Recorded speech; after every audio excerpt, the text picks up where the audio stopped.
gochuu hin dandeenye nyaatallee isa nyaacha turre amma hin kaffaltu kan nuun jedhetti jechuudha. Kaansileeshinii illee isa nuu laatullee birrii 2000 yoo kaffaltan isa nyaataas immoo kaffaltanii baatu waan nuun jedhee jiruuf kanaaf wanta itti deemamuu danda'u itti nuu deemaa jaaran. Birrii meeqa kaffaltee dhufteet? Birrii 400 kaffaleen feene. Birrii 400 kaffaltee dhuftee amma hojii seenteetta? Umay baba fursaas wanni isaa sinii erguu danda'a jechuudha resiitii isaa. Hojii seentee hojii si gasheera namni kun. ID sirraa hojjeteera. Guyyaa 15 wanni guyyaa 14 hojjeteera.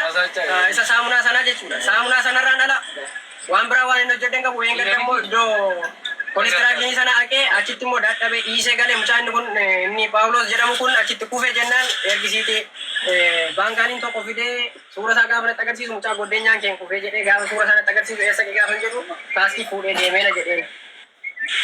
Miindaa kee nyaata immoo birrii 15 birrii 25 kan inni nu laachaa ture torbanitti torbee lamatti. Ayyee mucaasa dhiiga fincaa dhukkubsachaa jiru akkamitti ilaalaa jira? Mana yaalaa geesseera? Kaleessa hakiimii geessi jennee jennaan hin geessuu jedhe hin fayyita warra kaaniitiin warra dhukkuba kalee qabna jedhamutiin bishaan dhugaa jedha warra isa kanaatiin immoo hin geessuu jedhee bahee sokkee hin fayyita obsi ciisii jedhee bahe. Kennoo kanarratti amma eengadda gaafa naannoo qubee dhufe maaliif maanni lolii akka namaatti sitti nagahamu maali? Otoman idan finne waan dallala kontaane yu miirri namummaa sitti nagahamu jennaan rakkoon qabu namni kamiyyuu dhukkubsatee fayyaa jedhe. Mucaa tokko immoo ija kubaa jira amma ijarra buufatee baay'ee rakkisaa jira.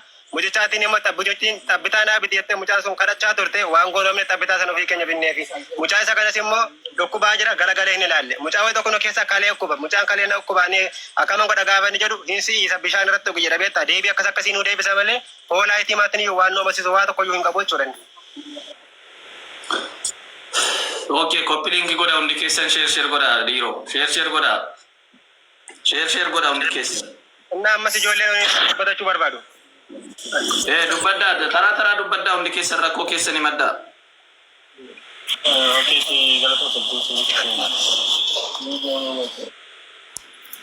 Okay, dubbaddu. Nuti hundumti keenya iyyuu jechuudha. Ijoollee warra 10 sana keessadha. Hin gaddas nuti yaada keenya baay'ee saasaa turre. Keessa gaafa sana rakkoo jiru bal'inaan iyyuu isin irraa jechuudha. Rakkoon keenya rakkoo kanan jedhamnedha. Haala hojii irrattis yoo ta'e nuti ergaa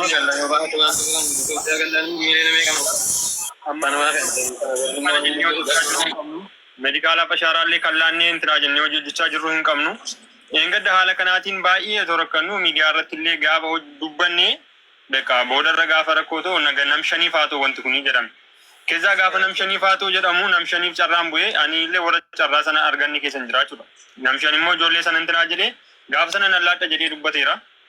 Naarra immoo si barbaanna jennee waamnee ture.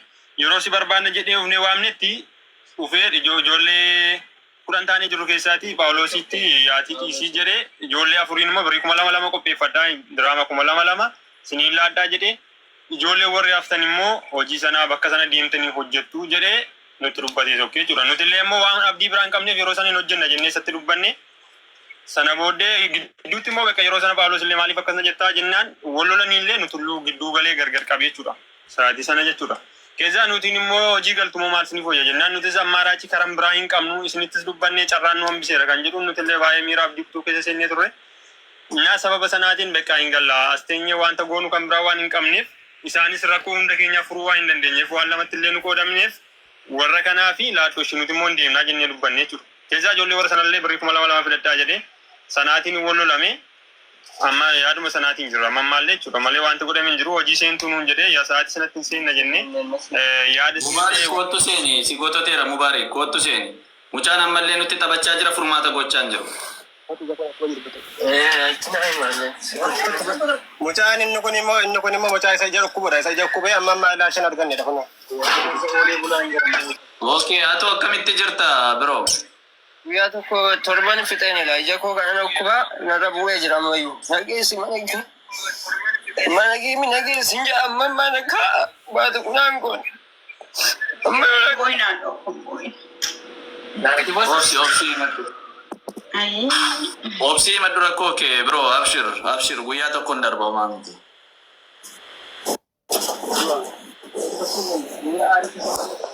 Obsiitii maddu kottu viidiyoo bayitii maddu rakkoo miti. Haasa'uu hin dandeenye kenna walumaa gala haasa'uu hin dandeenye jechuun bakka nyaanni keenya walumaa gala wal fakkaata yaa'u gahaa jedhee yaada. Kenna yaada ijoollee irratti yoon dubbadheeni hundi keenya miira keessa galle irraa dubbachuun nutti ulfaata sii galee akka kanaatti dubbachuun baay'ee nutti ulfaataa jira maaliif har'a akka namaatti kabanyee waamneetu nuni carraa keenya hojjennee jijjiirra maatii keenya fayyaran na dandeedha kan dhufne addanatti rakkanne malee maal jedhee egaa deebii nuu deebisa sii galee maaliif na waamtanii ani hanga kanaayyuu gadi of buuseenidha bakka naan mallee keessa dhaabbadheenidha kan hin sinfaana haasaa jiru nama nuun jedhedha nuni dhala namaati wayisaa ol baranneerra wayisaa gadi baranneerra inni kun rakkoon qabu akkanatti nama hamma kanaatti tuffatame akka kanaatti madaalli nuuf kennamee jirudha jechuudha nuni ani bakka naan mallee dhaabbadhe haasaa jira jedhe maal jechuudha akkamittiin bakka siin malleedha nuti nama miti moo jedhee gaafa ani gaaffii gaafadhu ana miti kan sinaa sobsiisu qabu ture supervaayizara sinitti erguun qaba ani koo bakka naaf hin mallee dhaabadheen sinaa sobsiisaa jira jedhe waa'in arrabsuu nuti arrabsamaa jirru waa'in mirga namummaa wanti tokko wanti nu eegame hin jiru jechuudha annaa kana biraatiin immoo isa ammaa kanallee wanta nuti keessa jirru wanta nuti jennee himannu kan nuti dubbannuuti oliittidha beektaa gaafa nuni waa'ee keenya himachuu fi yaalii goonu miira biraatu nutti dhaga'ama eegalee sababa kanaafidha ijoolleen kan bo'aa jiranii malee dhugaa jiru arrabsoo jiru himachuu dadhabanii miti jechaadha nuni har'as ta'e borus ta'e kan nuni barbaannu bakka tokkoof tokko uummanni asirra taa'ee nu ilaalaa jiru kun furmaata nu godha yoo ta'e dhufee bakka nuti jiru kaampii kana keessaa nu baaseetu gara qaama seeraattis yoo ta'e gara kaampii biraatti illee nu fudhachuu danda'a yoo ta'e saayitii ammaa kanarraatiin nu qaqqabee akka kaampii kana keessaa baanudha malee nuni as keessa bulle jennaani waan tokko sodaa isa kan biraan qabnu garuu miila kan hin taane keessa walgashuun keenya hin hafu jechuudha namni tokko dhufee akka miila natti jecha nuti obsa keenya fixanneerraa jechaadha. Kanaaf immoo furmaaniiti namni kun hundumsaa mucaa ammaattis qabe. Viidiyoo baniiti mucaa ammaattis qabime viidiyoo banii mucaa ammaatti illee qabe haa argu namni dhufellee. Mucaa banii fincaa'u dhukkubsachaa jirutti qabe. Alan jiraanii. Qabe Paawulos. Ela argita Marcos argitoodha hundi keessan argaa jirtu mini mucaa kana. Nagaan siniif haa ta'u akkam jirtu? Jira akkam. Galata Waaqayyoo baga jiraattanii wantichi furmaata dhabiyaa? Kunoo mucaan nu tuffatee dawaadaa galee har'a akka nu dide laale mucaa kana fakkatti huccuu malee taa'aa jiru huccuu buusee bannaate dhiiga fincaa'aa jira ilkaantu dhukkubaa jira hinduuta jechaa jira beektan amma miidiyaa irratti nutti dubbatee ba'e nu tuffatee. Amma furmaate jiru akka goonu xiqqoo piroofaayiliin kun mul'atu maal akka ta'e hin beeku na bira neetworkii intinaa kun yaa na biratti adii agarsiisa akka goonu ijoollee nama meeqa dhukkuba nama lama moo nama sadii dhukkuba? Ijoollee akkuma walii galaatti rakkoo hamaa keessa jiru garuu kan dhukkubsatu ijoollee sadii moo meeqadha natti fakkaata. Amma ta'u amma yoo danda'ame Mubaarakitti naasuudha atis hin jirtaa qo'isee tokko beenya. Amma furmaati jalqaba ijoolleen kun wallaanamuu qabu warri dhukkubsatu. Maaliif tokkoffaa hir'ina nyaataa qabu hir'ina nyaataa kanarraan kan ka'e tarii dhukkuba biraa keessatti kufuu danda'u. So amma isa namicha rakkina qabu biyyi jiraa seerri jiranni rakkina qabu eessayyuu hin ga'u garuu yoo dandeessanii asuma yoo nama kuma tokko dhibba sadiitu jira Mubaarakillee waamamu ijoolleen lamaan dhukkubsatan atleast yaalsifna. Ijoolleen yoo jirtan namoota jirtan jalqaba ijoollee kan nuyi yaalsifna. Isa jiru immoo sattaan immoo mari'ataa deemtu jechuudha. Maaliif osoo addunyaa calootte teessanii haasoftanii ijoolleen kun yoo miidhama guddaa keessatti kufan rakkina kan biraa uuma. So yoo danda'ame ijoollee warra garmalee dhukkubsatanii waa mallee walitti qabne isaaniin dura wallaanne isa jiruuf jireenyaa boru mari'achuun danda'amu kenna. Yoo akkas ta'e wayyana fakkaata. So kanaaf Mubaarakifaallee yoo jiraatanii atileet ijoollee kana waa mallee walitti funaannee mana qorichaa dura geessinu yoo namichi dide jechuudha. Kan namichaa immoo seeratti ni dhiyaata rakkina hin qabu. Wanti addunyaa waan ta'eef. Inni kan biraani ani dhaamsa tokkoon qaba. Ijoolleen amma isinii tokkoon keessan 1,400 kaffaltanii isaaf. Nama kuma barii afurii shantamas kan kaffale. Ilaaligaa amma namni kudhan yoo 1,400 namicha kanaaf kaffale namichi miliyeener already qarshii guddaa qaba. Ilaala ijoolleen keenya Oromoo biyya jirtan biyya garaagaraa jirtan osoo nama sadii afurtaatanii 1,400 walitti qabattanii nama lama sijaatanii biyyatti 400 osoo biyyatti qabaattanii nama 5 taatanii almost miliyoona tokko ol qabdu. Waan xiqqoolee biizinasa xiqqoolee biyya abbaa keessatti hojjettanii akaa nyaattanii utuu bultan isinii wayya. Kanaaf boorumaf taaniif adaraa keessan qarshii keessan kaffaltanii durii nyaachistanii biyyaan bayna. Biyya abbaa keessatti lama sadii ta'aati. Biisirratti xixiqqoo waan xixiqqoo suuqiillee taatu sadii afur ta'aati. Humna qabdu ijoollummaadhaaf. Ijoollummaa keessa jirtu hojjetachuun ni danda'ama jechuudha. Maaltu biyya ormaatti si rakkise akkanatti? Maali kun hundi? Kana booddee sooromuuf moo jarra qubachuu deemtu moo makiinaa bitachuu deemtu moo maaltu si rakkise? Biyya abbaa keessan jiraattanii? Haa ta'u kan darbeera boriifuu hundumaa fakkeenyaa ta'u birrii 400 jechuun almost gimaash miliyoon ikkono. Gimaash miliyoonii namni saawwaa dallaa keessa bultan kuni nama hundumaa fakkeenyaa ta'u garuu rakkina kana dandamadhaa rakkina qabu amma yoo danda'ame waanuma qabdan walitti buusnee ijoollee warra dhukkubsatu ijoollee nama lamaan kana hawallaan simnuun jedhan karaa koo. Maal gochuu qabna beektaa Maarkos? Furmaata nuti goonu lokeeshinii ergataniiru ijoolleen Dubaayii keessa jiran nu gargaaranii poolisiitti illee bilbilameera. Daarektii poolisiin dhaqee achitti ijoollee kana sarakkabee achi gahaanuu bilbilaa imoojii boo'ichaa dhiisaa koppilinkii godhaa gaayis mana narratti cufsiistu. Imoojii boo'ichaa dhiisaatti koppilinkii godhaa.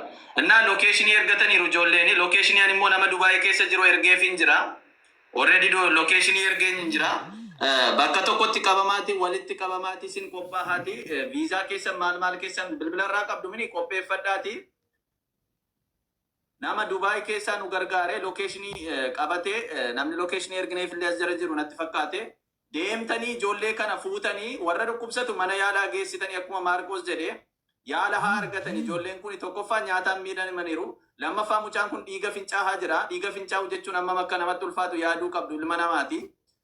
Kanaaf yaala argatanii miidhaa nyaataas qabu hundumtu miidhaa nyaataa qaba warri dhukkubsatu mana yaalaa adeemu namni kunis immoo seeratti dhiyaatu kaampaanii isaa maqaa isaa fi maqaa kaampaanii isaa dubbadhaati gara seeratti dhiyaatu namni lokeeshinii ergatanitti lokeeshinii namni biraa nu gargaaru yoo jiraate nama biraa bilaan haala kanaa yoo deemne gaariidha dhee yaada Maarkos nu tuffatee dide waan ta'eef yeroo meeqa kadhannee dadhabne edes waadaa gashisiifne. Maal dheengadda fakkeenyaaf ijoolleen kun warra dheengadda mana mubaarak taatanii warra waadaa isin galee hin deemne gurbaanii guyyaa 10 keessatti 15 keessatti nan fixaaf hin jenne. Asumattidha mubaarikas ture gaafas. Ammoo deebi'ee akkasi deebi'ee har'a dhufee hojiin koo miidiyaa irra mitanii sinitti dubbadheera birrii 2,200 kaffalatanii jedhee nu tuffatee bahee kutate. Mucaa kana immoo mana yaa. Ay baay'ee nama gaddisiisa dhugaa. Yoo akkas goone wayyuu. Baada yaada ulfaataa keessa jira jechuudha. Ammas yoo namni dhufu kun dirqama nuu fudhate yoo sokke malee jechuudha. Amma immoo siruma isaa carraa dhumarra waan ga'eeruuf jechuudha. Mana isaa cufate yoo ba'e yookiin immoo zim jedhe yoo sokke abbaa kaampaanii yookiin immoo abbaa koomedishinii kanaatiin keessaa baafatu.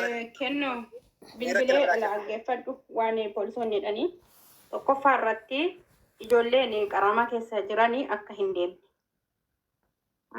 Ijoolleen qaramaa ofirraa qaban akka hin deemne nama 2-3 manatti hafanii warra tamma ergite qaamaan haa fidanii haa dhufanii poolis isteeshinii chaarjaa. Ani fujeeraa jira irraa fagoo sa'aatii 3 simbira dhufuuf malee ani dhufa ture. Namoonni deemanii fuudhuu deemanii kuni ijoollee nama 2-3 mana haa kaa'an. Isinii galee san booda namichas akka viidiyoo ofii waraabsisne gurbaa dallaalaa san. San booda viizaa